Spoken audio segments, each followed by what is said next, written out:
Good morning बच्चों। मैं Sonia, GGIC Khalilabad संत कबीर नगर, आपकी गृह विज्ञान शिक्षिका।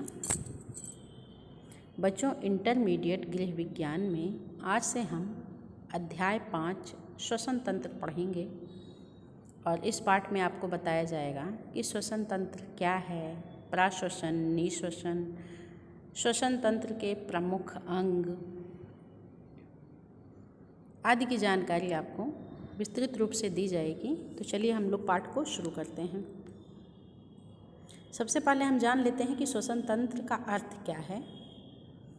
बच्चों, शरीर के अंदर होने वाले सभी कार्यों के लिए ऊर्जा की आवश्यकता होती है और श्वसन वह रासायनिक प्रक्रिया है जिसमें पचे भोजन के ऑक्सीकरण से प्राणियों में ऊर्जा उत्पन्न होती है। यह क्रिया ऊतकों में होती है। श्वसन क्रिया में विभिन्न अंग सहयोग करते हैं और इन अंगों को श्वसन तंत्र कहते हैं। जैसे ऑक्सीजन ग्रहण करने के लिए हम निरंतर वायु को श्वास के माध्यम से अंदर लेते हैं और बाहर निकालते हैं, और जब वायु फेफड़ों में पहुंचती है तो इससे ऑक्सीजन रुधिर में चली जाती है, जबकि उसमें उपस्थित दूषित गैसें जो कोशिकाओं में बनी थी वह वायु में आ जाती हैं और यही क्रिया श्वसन क्रिया कहलाती है। यह 2 प्रकार की होती है, नंबर 1 प्राश्वसन, नंबर 2 निश्वसन। इसे हम साधारण शब्दों में इस तरह समझ सकते हैं कि जब हम श्वास को लेते हैं तब वह प्राश्वसन कहलाता है और ग्रहण की हुई वायु को बाहर निकालना निश्वसन कहलाता है। बच्चों, आइए हम जानते हैं कि श्वसन तंत्र के प्रमुख अंग कौन कौन से हैं। इसमें आपका नासिका, नासा मार्ग, कंठ, श्वास नली, लेकिन इनके अलावा कुछ और सहायक अंग भी हैं जैसे मुख गुहा, ग्रसनी, तंतुपट आदि।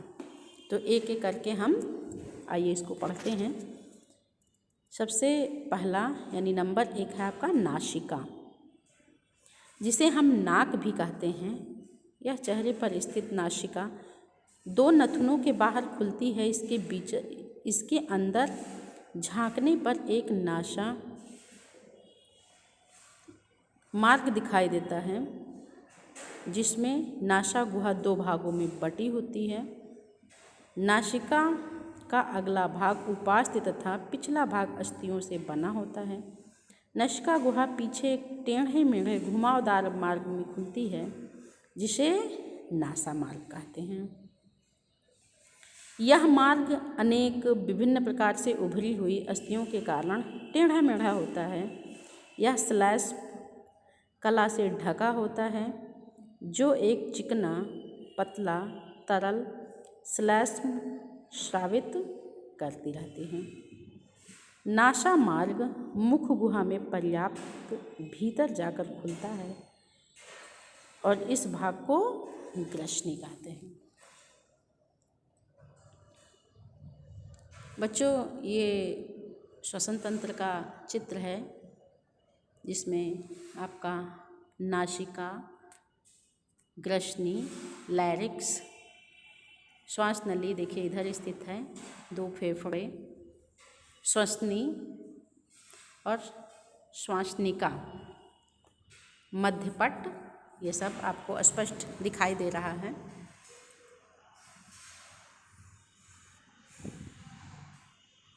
बच्चों, अब हम पढ़ते हैं कंठ या स्वर यंत्र। यह ग्रसनी से पीछे निगल द्वार से पहले एक छिद्र होता है। यह श्वास की वायु को ग्रसनी से फेफड़ों के मार्ग पर ले जाने वाला पहला छिद्र है, जिसे हम घाटी या कंठ द्वार भी कहते हैं, और इसके कुछ ऊपर उपास्थियों का बना एक पत्ती जैसा ढक्कन होता है जिसे हम घाटी ढापन भी बोलते हैं। जब हम भोजन निकलते हैं तब यह घाटी को बंद कर लेता है तथा शेष समय खुला रहता है। कंठ यह एक छोटे से बॉक्स की तरह होता है और पुरुषों में यह बाहर से सामने की ओर उभरा हुआ दिखाई देता है। इसको टेटुआ या आदम का एप्पल कहते हैं और यह कई उपास्थियों से मिलकर बना होता है तथा अंदर से यह श्लेष्मक झिल्ली से ढका रहता है।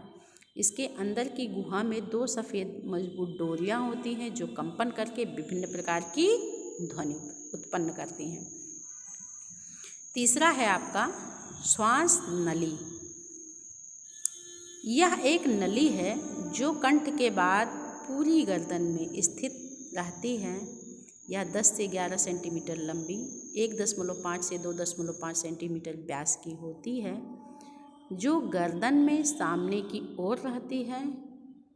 वक्ष में पहुंचकर ये 2 नलिकाओं में बंट जाती हैं, जिसे श्वसनियाँ कहते हैं। प्रत्येक शाखा अपनी ओर के फेफड़ों में प्रवेश करती है। श्वास नली की दीवार में 16 से 20 तक की उपास्थियों के अधूरे छल्ले होते हैं। यह गले पर टटोलकर महसूस किए जा सकते हैं।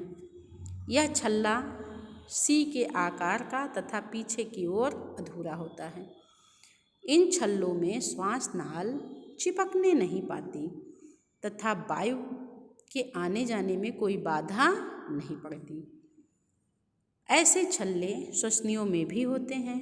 संपूर्ण नलियों के पीछे श्लेष्म कला होती है और श्लेष्मा उत्पन्न करती है। इसमें अनेकों रोमाभ भी होते हैं जो श्लेष्मा तथा फंसी गंदगी को कंठ की ओर धकेलते हैं। ऐसे रोमाभ नासा मार्ग में भी होते हैं। तो बच्चों, ये था श्वास नली।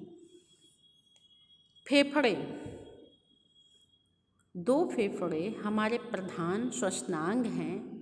ये वक्ष गुहा में हृदय के इधर उधर स्थित गहरे कत्थई स्लेटी रंग के अत्यंत कोमल व लचीले अंग हैं। प्रत्येक फेफड़ों के चारों ओर एक गुहा होती है जो दोहरी झिल्ली के सभी ओर होने के कारण दोनों के बीच बन जाती है। इस गुहा को फुसफुस गुहा कहते हैं। इसमें एक लसदार पदार्थ भरा रहता है। झिल्लियों को फुसफुस या आवरण कहा जाता है। यह गुहा तथा इसका तरल फेफड़ों की सुरक्षा करते हैं। वक्ष गुहा में इन दोनों फेफड़ों तथा उनकी गुहाओं के बीच एक सकरा स्थान बना रहता है, जिससे श्वास नाल, श्वसनियाँ, ग्रास नली, हृदय आदि व्यवस्थित रहते हैं। बच्चों, अब हम जानते हैं कि श्वसन क्रिया तथा वायु संचालन।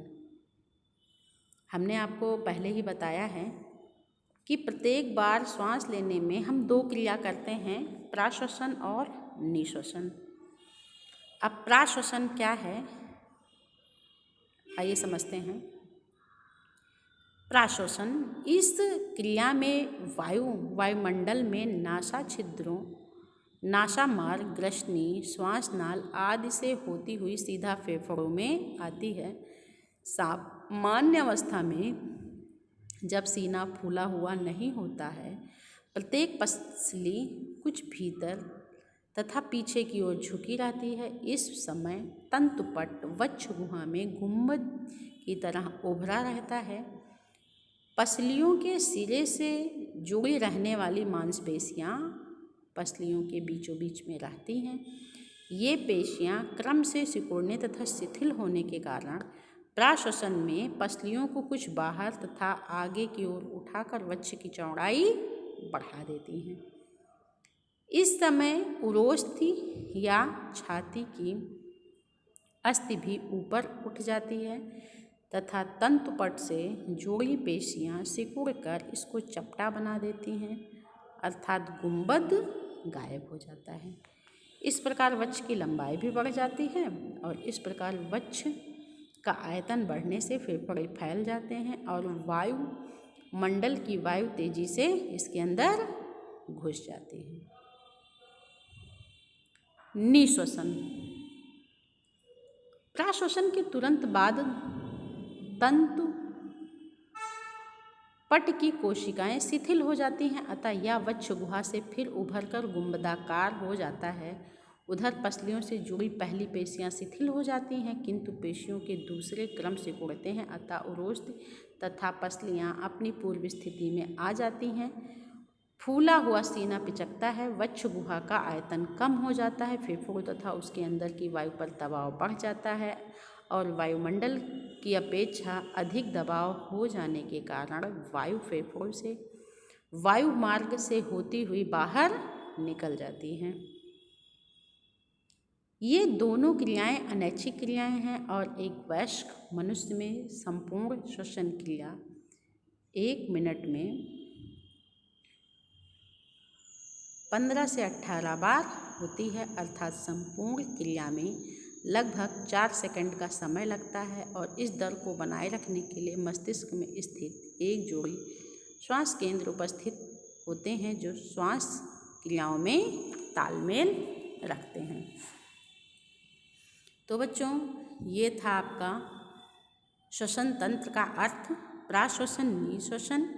श्वसन तंत्र के प्रमुख अंग में आपने पढ़ा नसिका, कंठ या स्वर यंत्र, श्वास नली, फेफड़े, और आपने जाना श्वसन क्रिया तथा वायु संचालन में प्राश्वसन और निश्वसन। धन्यवाद, नमस्कार।